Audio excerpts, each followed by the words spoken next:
चलिए एक बहुत बड़े भव्य थिएटर प्रोडक्शन की कल्पना करते हैं। मतलब मंच पर एकदम मुख्य नाटक चल रहा है, सारी लाइटें मुख्य अभिनेता पर है और दर्शकों की तालियां भी उसी के लिए बज रही हैं। लेकिन पर्दों के ठीक पीछे एक ऐसा कलाकार खड़ा है जिसे पूरी स्क्रिप्ट मुंह ज़बानी याद है। हाँ, और वो हर रोज रिहर्सल भी करता है। उसे हर एक डायलॉग पता है, लेकिन वो तब तक खामोश रहता है जब तक कि अचानक कोई संकट ना आ जाए। बिल्कुल।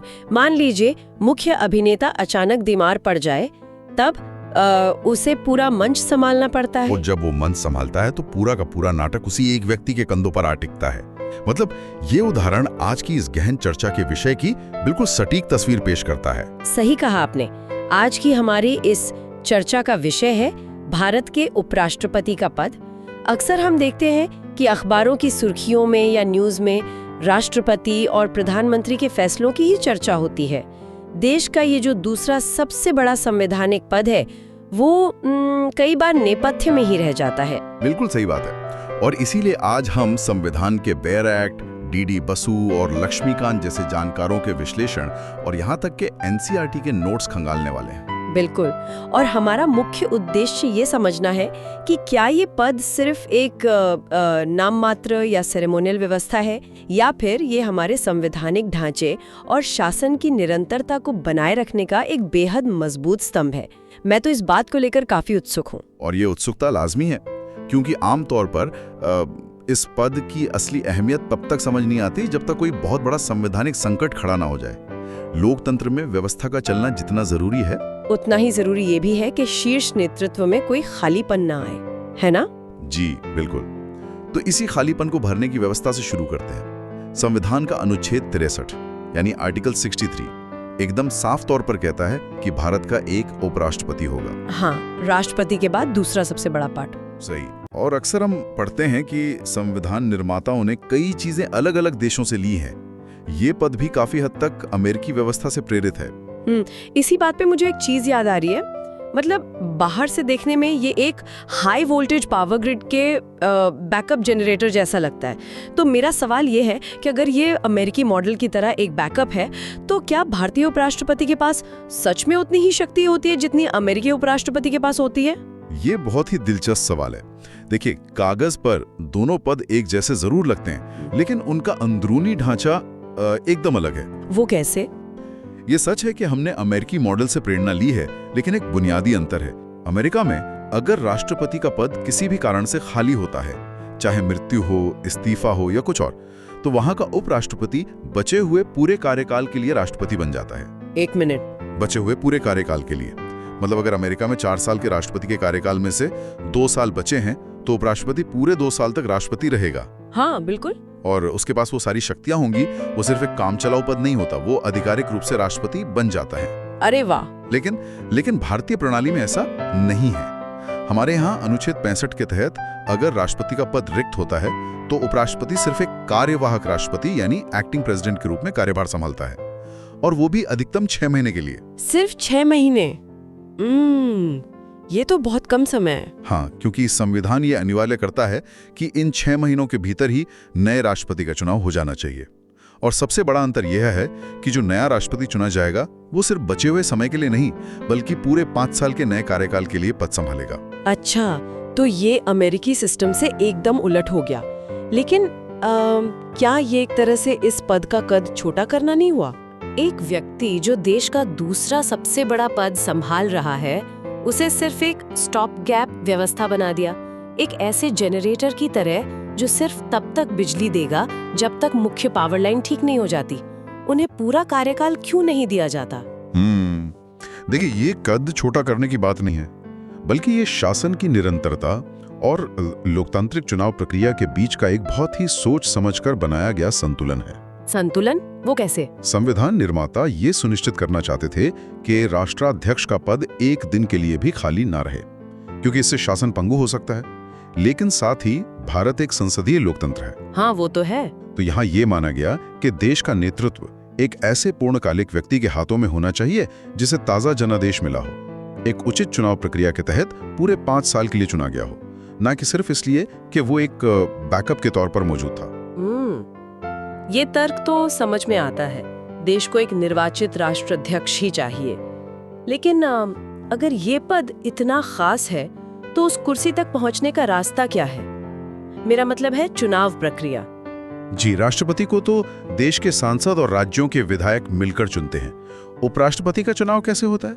उपराष्ट्रपति का चुनाव भी एक निर्वाचक मंडल मतलब इलेक्टोरल कॉलेज द्वारा ही होता है, लेकिन इसमें राज्यों की कोई भूमिका नहीं होती। राज्यों की कोई भूमिका नहीं? बिल्कुल नहीं। इस चुनाव में केवल संसद के दोनों सदनों यानी लोकसभा और राज्यसभा के सदस्य शामिल होते हैं। और एक और बड़ा फर्क है। क्या? राष्ट्रपति चुनाव में सिर्फ चुने हुए यानी इलेक्टेड सदस्य वोट डालते हैं, लेकिन उपराष्ट्रपति के चुनाव में चुने हुए सदस्यों के साथ साथ नामित यानी नॉमिनेटेड सदस्य भी वोट देते हैं। क्या होता है कि ये चुनाव आनुपातिक प्रतिनिधित्व प्रणाली और एकल संक्रमणीय मत के जरिए होता है। हाँ, प्रोपोर्शनल रिप्रेजेंटेशन और सिंगल ट्रांसफरेबल वोट। हाँ, वही। ईमानदारी से कहूँ तो ये किसी भारी भरकम कानूनी शब्दजाल जैसा लगता है। इसका असल में मतलब क्या है, ये काम कैसे करता है? देखिए, ये उतना जटिल नहीं है जितना सुनने में लगता है। सामान्य चुनावों में क्या होता है, हम जाते हैं, किसी एक उम्मीदवार के नाम के आगे बटन दबाते हैं और जिसे सबसे ज्यादा वोट मिले वो जीत गया। बिल्कुल, इसे first past the post system कहते हैं। लेकिन सिंगल ट्रांसफरेबल वोट या एसटीवी में ऐसा नहीं होता। इसमें वोटर किसी एक को वोट देने के बजाय अपनी वरीयता मतलब अपनी पसंद की रैंकिंग तय करता है। रैंकिंग मतलब 1, 2, 3 ऐसे नंबर देने होते? एकदम सही। मान लीजिए 3 उम्मीदवार हैं, ए, बी और सी। एक सांसद बैलेट पेपर पर अपनी पसंद बताएगा कि मेरी पहली पसंद ए है, दूसरी बी और तीसरी सी। ठीक है, समझ गए। अब जब वोटों की गिनती होती है और अगर किसी उम्मीदवार को जीतने के लिए जो जरूरी तय कोटा है वो नहीं मिलता, तो जिस उम्मीदवार को सबसे कम पहली पसंद वाले वोट मिले हैं उसे रेस से बाहर कर दिया जाता है। तो जो बाहर हो गया उसके वोट बेकार हो गए? नहीं, यही तो ट्रांसफरेबल का जादू है। जो उम्मीदवार बाहर हुआ है उसके बैलेट पेपर पर देखा जाता है कि उन वोटरों की दूसरी पसंद कौन था। अच्छा। हाँ, और वे वोट बाकी बचे उम्मीदवारों में ट्रांसफर कर दिए जाते हैं। ये प्रक्रिया तब तक चलती है जब तक किसी एक को स्पष्ट बहुमत न मिल जाए। अरे वाह, ये तो बहुत ही बढ़िया सिस्टम है। इससे मतलब किसी का भी वोट पूरी तरह बर्बाद नहीं जाता। बिल्कुल, और जीतने वाला व्यक्ति सदन के बड़े हिस्से को स्वीकार्य भी होता है। ये तो हुई चुनाव की तकनीकी प्रक्रिया। योग्यता की बात करें तो 35 वर्ष की आयु, भारत का नागरिक होना और राज्यसभा सदस्य बनने की योग्यता होना अनिवार्य है। साथ ही कोई लाभ का पद ना हो। लेकिन मुझे यहाँ एक बहुत बड़ा विरोधाभास नजर आ रहा है। कैसा विरोधाभास? अभी हमने बात की कि ये व्यक्ति आगे चढ़कर कार्यवाहक राष्ट्रपति बन सकता है, मतलब पूरे देश का नेतृत्व कर सकता है, भले ही अधिकतम 6 महीने के लिए ही सही। हाँ, बिल्कुल। तो फिर इनके चुनाव में राज्यों की विधानसभाओं को वोट देने का अधिकार क्यों नहीं है? जो व्यक्ति पूरे देश का प्रमुख बन सकता है, उसके चुनाव से राज्यों को पूरी तरह बाहर रखना, क्या ये संविधान निर्माताओं की एक चूक नहीं थी? ये चूक बिल्कुल नहीं थी। आपको बता दूं कि संविधान सभा में इस मुद्दे पर बहुत गहरी बहस हुई थी। अच्छा जी, डॉक्टर भीमराव अंबेडकर ने इसका बहुत ही स्पष्ट और तार्किक जवाब दिया था। उन्होंने समझाया कि राष्ट्रपति पूरे राज्य का प्रमुख होता है। वह प्रशासन के केंद्र और राज्य दोनों स्तरों का प्रतिनिधित्व करता है। इसलिए राष्ट्रपति को चुनने में राज्यों की आवाज होना बहुत जरूरी है। ये तो ठीक है, लेकिन उपराष्ट्रपति के मामले में स्थिति अलग कैसे हो गई? पूरी तरह अलग है। देखिए, उपराष्ट्रपति के जो सामान्य और मुख्य कार्य हैं, वे पूरी तरह से केंद्र और वो भी सिर्फ संसद तक सीमित है। मतलब उनका राज्यों से कोई लेना देना नहीं है? बिल्कुल नहीं। उनका प्रशासन से या राज्यों के प्रत्यक्ष नियंत्रण से कोई मतलब नहीं होता। उनका मुख्य कार्य राज्यसभा की अध्यक्षता करना है। जब उनका कार्यक्षेत्र ही एक सदन तक सीमित है, तो फिर उनके चुनावों में पूरे देश के विधायकों का समय और संसाधन क्यों लगाया जाए? ये बात तो काफी तार्किक है। हाँ, और इसीलिए उन्हें केवल संसद के सदस्यों द्वारा ही चुना जाता है। यह इस पद की संघीय निष्पक्षता यानी फेडरल न्यूट्रलिटी को बनाए रखता है। तो चलिए मान लिया कि चुनाव हो गया, अनुच्छेद 69 के तहत राष्ट्रपति जी ने शपथ भी दिला दी, लेकिन एक बड़ा सवाल ये है कि असल में व्यवहारिक तौर पर ये दिन भर करते क्या है? हाँ, ये एक जरूरी सवाल है। मुझे तो ये बात उस स्कूल के सख्त डिसिप्लिन इंचार्ज की याद दिलाती है। स्कूलों में अक्सर एक ऐसा शिक्षक होता है जो आमतौर पे किसी क्लास में जाके ब्लैक बोर्ड पर पढ़ाता नहीं है, लेकिन पूरे स्कूल का माहौल और अनुशासन उसी के हाथ में होता है। और जब स्कूल के प्रिंसिपल छुट्टी पर चले जाते हैं तो वही एक्टिंग प्रिंसिपल की कुर्सी पर बैठ जाता है। डिसिप्लिन इंचार्ज वाला उदाहरण काफी हद तक इस पद की वास्तविक कार्यप्रणाली को समझाता है। संविधान का अनुच्छेद 64 यानी आर्टिकल 64 कहता है कि उपराष्ट्रपति राज्यसभा का पदेन सभापति मतलब एक्स ऑफिशियो चेयरमैन होगा। ये पदेन शब्द का क्या मतलब है यहाँ? पदेन का अर्थ ही यही है कि ये कोई अलग से दिया गया पद नहीं है। जो भी व्यक्ति उपराष्ट्रपति बनेगा वो स्वतः ही अपने आप राज्यसभा का सभापति बन जाएगा। अच्छा, तो उनकी असल ताकत और उनका रोजमर्रा का काम राज्यसभा को संचालित करने में ही है। बिल्कुल। जब राज्यसभा की कार्यवाही चलती है तो सदन में व्यवस्था बनाए रखना, सदस्यों को बोलने का समय देना, अनुशासन तय करना, ये सब उनके अधिकार में है। मतलब कौन सा प्रस्ताव या बिल सदन में चर्चा के लिए स्वीकार किया जाएगा, ये भी वही तय करते हैं? जी हाँ। और संसद में जब नियमों को लेकर विवाद होता है, पॉइंट्स ऑफ ऑर्डर उठते हैं, तो उन पर अंतिम और बाध्यकारी निर्णय भी सभापति ही लेते हैं। यहाँ एक बहुत दिलचस्प कानूनी पेंच दिमाग में आ रहा है। बताइए। उपराष्ट्रपति राज्यसभा के सभापति तो है, लेकिन वे राज्यसभा के सदस्य तो नहीं होते ना? जी, वो सदस्य नहीं होते। तो जब सदन में किसी कानून या बिल पर वोटिंग हो रही होती है तो क्या वे वोट डाल सकते हैं? सामान्य स्थिति में बिल्कुल नहीं। चूंकि वे सदन के निर्वाचित सदस्य नहीं हैं, इसलिए उनके पास पहली बार में वोट देने का अधिकार नहीं होता। इसे फर्स्ट इंस्टेंस में वोटिंग कहा जाता है। वो बहस का संचालन कर सकते हैं, लेकिन आम सांसदों की तरफ वोट नहीं दे सकते। एकदम सही। लेकिन क्या? मान लीजिए कोई ऐसा बिल है जिस पर सत्ता पक्ष और विपक्ष के बीच कांटे की टक्कर है और संसद में दोनों तरफ से बराबर वोट पड़ गए, मतलब टाई की स्थिति आ गई। तब क्या होगा? बिल पास होगा या गिर जाएगा? यहीं पर इस पद की सबसे बड़ी विधायी ताकत सामने आती है। जब बराबर वोट पड़ने के कारण टाई हो जाता है, तब सभापति के पास कास्टिंग वोट यानी निर्णायक मत देने का अधिकार होता है। अरे बाप रे! मतलब उस दिन देश का एक बड़ा कानून सिर्फ एक व्यक्ति के वोट पर निर्भर करेगा? 100%। ये बहुत बड़ी ताकत है। ये कास्टिंग वोट सुनिश्चित करता है कि विधायी प्रक्रिया किसी गतिरोध या डेडलॉक का शिकार न हो जाए। सच में सोचकर देखिए, संसद में भारी हंगामा है, दोनों तरफ से दबाव है और सभापति का एक अकेला वोट किसी भी महत्वपूर्ण नीति का भविष्य तय कर रहा है। जी, और इसीलिए ये भूमिका किसी भी मायने में केवल नाम मात्र नहीं कही जा सकती। बिल्कुल नहीं।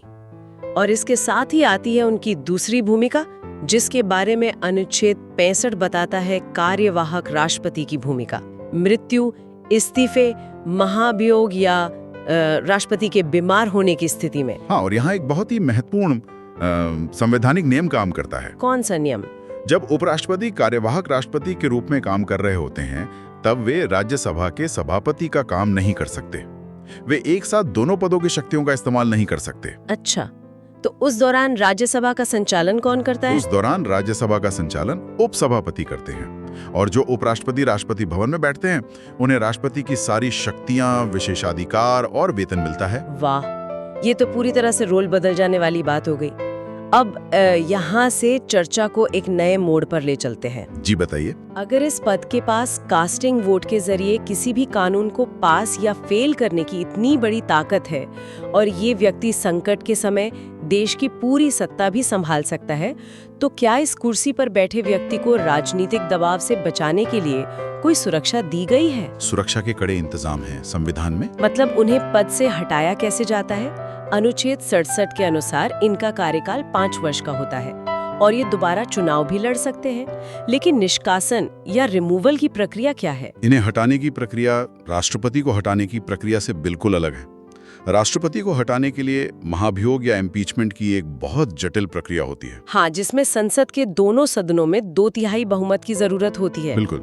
लेकिन उपराष्ट्रपति को हटाने के लिए कोई औपचारिक महाभियोग नहीं होता है। तो फिर इन्हें हटाया कैसे जाता है? संविधान कहता है कि उपराष्ट्रपति को हटाने का प्रस्ताव केवल और केवल राज्यसभा में पेश किया जा सकता है। लोकसभा में इसकी शुरुआत नहीं हो सकती। ठीक है। और इसके लिए राज्यसभा के तत्कालीन सभी सदस्यों के बहुमत से एक प्रस्ताव पारित होना चाहिए। एक मिनट, ये तत्कालीन सदस्यों के बहुमत का क्या मतलब है? क्या ये सामान्य बहुमत से कुछ अलग है? हाँ, इसे अंग्रेजी में इफेक्टिव मेजॉरिटी या प्रभावी बहुमत कहते हैं। इसका मतलब है कि राज्यसभा की कुल सीटों में से जो सीटें उस वक्त खाली हैं, मतलब जहां रिक्तियां हैं, उन्हें हटाकर जो संख्या बचती है उसके बहुमत से प्रस्ताव पास होना चाहिए। अच्छा, मतलब जो मौजूद है और जो असल में सदस्य है उनका बहुमत। और जब ये पास हो जाए तो जब ये प्रस्ताव राज्यसभा से पास हो जाता है तो उसे लोकसभा भेजा जाता है और लोकसभा को बस उस पर अपनी सामान्य सहमति यानी सिंपल मेजॉरिटी देनी होती है। मुझे तो ये बहुत अजीब और कमजोर स्थिति लगती है। कमजोर कैसे?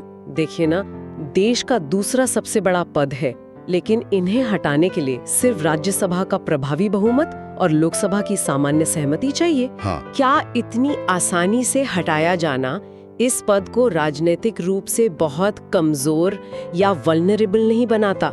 ऐसा लगता है जैसे सत्ताधारी दल जब चाहे इन्हें हटा सकता है। मैं समझ सकता हूँ कि सतही तौर पर देखने में कमजोर लग सकता है, लेकिन इसके पीछे एक बहुत ही व्यवहारिक कारण है। जरा ध्यान दें कि उपराष्ट्रपति का मुख्य काम क्या है? राज्यसभा की अध्यक्षता करना। बिल्कुल। उनका ज्यादातर समय कहाँ बीता है? राज्यसभा में। वे लोकसभा में नहीं बैठते, न ही वे सीधे तौर पर प्रशासन चलाते हैं। वे राज्यसभा के पीठासीन अधिकारी हैं। अच्छा, तो इसलिए राज्यसभा को ज्यादा अहमियत दी गई। एकदम सही पकड़ा आपने। राज्यसभा, जिसे हम उच्च सदन कहते हैं, अपने ही सभापति के आचरण या कार्यक्षमता का मूल्यांकन करने के लिए सबसे उपयुक्त स्थान है। ये बात तो है। जो सदन उनके नेतृत्व में काम कर रहा है, उसी को यह तय करने का पहला और विशेष अधिकार दिया गया है कि वे पद पर रहें या नहीं। और चूंकि वो सीधे तौर पर राष्ट्राध्यक्ष नहीं है, इसलिए संविधान निर्माताओं ने उन्हें हटाने के लिए महाभियोग जैसी भारी भरकम प्रक्रिया को जरूरी नहीं समझा। ये व्यवहारिकता का एक बेहतरीन उदाहरण है। मतलब हर चीज के पीछे कोई ना कोई तर्क जरूर है। बिल्कुल। और इसके अलावा अनुच्छेद 71 यानी आर्टिकल 71 के तहत ये भी सुनिश्चित किया गया है कि अगर उपराष्ट्रपति के चुनाव से जुड़ा कोई भी विवाद होता है तो उसकी सुनवाई सीधे सुप्रीम कोर्ट करेगा। और सुप्रीम कोर्ट का फैसला ही अंतिम होगा। जी हाँ। इसका मतलब है कि उन्हें निचले न्यायालयों या फालतू की राजनीतिक बहसों से दूर एक न्यायिक सुरक्षा भी दी गई है। चुनाव की आजादी, कार्यकाल की सुरक्षा, हटाने की एक स्पष्ट प्रक्रिया, ये सभी परतें मिलकर ये तय करती हैं कि वे बिना किसी राजनीतिक खौफ के काम कर सकें। नियमों, प्रक्रियाओं और इन सारे अनुच्छेदों की इस लंबी पड़ताल के बाद अब उस सवाल पे आते हैं जो इस पूरी चर्चा का केंद्र है। बिल्कुल, बताइए। इन सारी कानूनी बातों का आज के राजनीति में, मतलब वर्तमान परिदृश्य में क्या मतलब है, जिसे हम वैल्यू एडिशन कहते हैं, उस नजरिए से सोचें। हम जानते हैं कि राष्ट्रपति राष्ट्राध्यक्ष है और असली सत्ता प्रधानमंत्री के पास है। ऐसे में कई बार आलोचक कहते हैं कि उपराष्ट्रपति का पद महज एक रस्म अदायगी है, एक अतिरिक्त पहिया या स्पेयर टायर है। क्या ये आलोचना सही है? मैं कहूंगा कि ये आलोचना वास्तविकता से कोसों दूर है। ऐसा क्यों? अगर आप आज की संसद को देखें तो ये पद विधायिका और कार्यपालिका के बीच एक बेहद मजबूत कड़ी का काम करता है। आज के दौर में संसद में बार-बार हंगामे होते हैं, रुकावटें आती हैं। हाँ, ये तो रोज की बात है। हम अक्सर अखबारों में पढ़ते हैं कि संसद की कार्रवाई स्थगित करनी पड़ी। बिल्कुल। विभिन्न राजनीतिक दलों के बीच वैचारिक टकराव आज अपने चरम पर होता है। ऐसे शोर शराबे और टकराव वाले माहौल में राज्यसभा जैसे सदन में, जो पूरे देश के राज्यों का प्रतिनिधित्व करता है, वहां एक तटस्थ पीठासीन अधिकारी का होना बहुत जरूरी है। एक न्यूट्रल प्रिजाइडिंग अथॉरिटी। हाँ, एक ऐसा व्यक्ति जो दलगत राजनीति से ऊपर उठकर संसदीय शिष्टाचार बनाए रखे, जो यह तय करे कि लोकतंत्र में बहस और असहमति की जड़ बनी रहे, लेकिन वह अराजकता में ना बदले। लेकिन क्या हम एक अत्यधिक योग्य व्यक्ति की प्रतिभा को सिर्फ संसद की कार्यवाही शांत कराने तक सीमित नहीं कर रहे हैं? क्या ये संसाधनों की बर्बादी नहीं है? आप क्या सुझाव दे रही हैं? अक्सर यह बहस उठती है कि क्या हमें अमेरिकी उपराष्ट्रपति की तरह इनकी शक्तियों का विस्तार नहीं करना चाहिए? इन्हें मंत्रालयों या प्रशासन की कुछ ठोस जिम्मेदारियां क्यों नहीं दे दी जाती? यह एक बहुत ही विचारणीय तर्क है। कई लोगों का मानना है कि उन्हें अधिक कार्यकारी जिम्मेदारियां दी जानी चाहिए, लेकिन अगर हम संसदीय प्रणाली की गहराई में जाएं, तो इसका एक बहुत बड़ा खतरा है। खतरा? कैसा खतरा? अगर आप उपराष्ट्रपति को कार्यकारी शक्तियां दे देंगे, तो एक ही सरकार में 2 पावर सेंटर या शक्ति केंद्र बन सकते हैं। ओह, मतलब प्रधानमंत्री और उपराष्ट्रपति के बीच टकराव। एकदम सही। हमारी प्रणाली में सत्ता का केंद्र प्रधानमंत्री और उनकी मंत्रिपरिषद है। अगर उपराष्ट्रपति भी कार्यकारी फैसले लेने लगेंगे, तो नीतियां आपस में टकराएंगी, प्रशासन में भ्रम फैलेगा। हाँ, ये तो एक बड़ा प्रशासनिक संकट खड़ा कर देगा। इसीलिए उपराष्ट्रपति को मुख्य रूप से विधायी भूमिका तक सीमित रखना और उन्हें राजनीति के दिन प्रतिदिन के प्रशासन से अलग रखना हमारे लोकतांत्रिक मॉडल के लिए सबसे सुरक्षित निर्णय था। शासन की निरंतरता बनाए रखने में उनका मौन लेकिन मजबूत योगदान है। तो कुल मिलाकर इस पूरी गहन चर्चा का जो सार निकल कर आता है वो ये है कि भारत के उपराष्ट्रपति का पद कोई स्पेयर टायर बिल्कुल नहीं है। ये एक अद्वितीय संवैधानिक व्यवस्था है जी। एक तरफ इनके पास विधायी अधिकार हैं, जहां ये उच्च सदन की दिशा तय करते हैं, कास्टिंग वोट से कानूनों का भविष्य तय करते हैं, और दूसरी तरफ एक छिपी हुई कार्यकारी जिम्मेदारी है, जहां ये देश के सर्वोच्च पद को संभालने के लिए हर पल तैयार रहते हैं। सही कहा आपने। इस पद को हम पूरे लोकतांत्रिक वाहन के सस्पेंशन सिस्टम का एक महत्वपूर्ण हिस्सा कह सकते हैं। यह सुनिश्चित करता है कि जब राजनीतिक रास्ते उबड़-खाबड़ हों या अचानक कोई बड़ा गड्ढा आ जाए, तब भी शासन की गाड़ी का संतुलन न बिगड़े। बहुत ही बेहतरीन एनालॉजी है ये। तो इस चर्चा को खत्म करते हुए एक बड़ा और गहरा सवाल जहन में आता है, जिस पर कोई भी गहराई से सोच सकता है। बिल्कुल, क्या सवाल है? हमने देखा कि भारतीय उपराष्ट्रपति केवल 6 महीने के लिए कार्यवाहक बनता है, जबकि अमेरिकी उपराष्ट्रपति बचे हुए पूरे कार्यकाल के लिए राष्ट्रपति बन जाता है। तो सोचने वाली बात यह है कि अगर किसी दिन भारतीय संविधान में ये बदलाव कर दिया जाए कि संकट की स्थिति में उपराष्ट्रपति को अमेरिकी व्यवस्था की तरह ही बचा हुआ पूरा कार्यकाल बतौर पूर्ण राष्ट्रपति पूरा करने का अधिकार दे दिया जाए, तो इसके क्या परिणाम होंगे? ये तो बहुत बड़ा बदलाव होगा। हाँ, क्या इससे भारत के संसदीय लोकतंत्र का वो नाजुक संतुलन बिगड़ जाएगा जहां ताजा जनादेश को सबसे ऊपर रखा जाता है? या फिर इससे देश को किसी भी बड़े राजनीतिक संकट के समय एक ऐसी अभूतपूर्व और मजबूत स्थिरता मिलेगी जिसकी जटिल होते भविष्य में शायद कभी बहुत सख्त जरूरत पड़ सकती है? ये वाकई एक ऐसा सवाल है जो संविधान के लिखे हुए पन्नों से बाहर निकलकर लोकतंत्र के भविष्य पर सोचने को मजबूर करता है। बिल्कुल, श्रोताओं के लिए ये एक दिलचस्प सवाल है जिस पर विचार किया जा सकता है। पर्दों के पीछे खड़े उस कलाकार की भूमिका शायद भविष्य में एक नया मोड़ ले सकती है। आज की इस गहन चर्चा में बस इतना ही।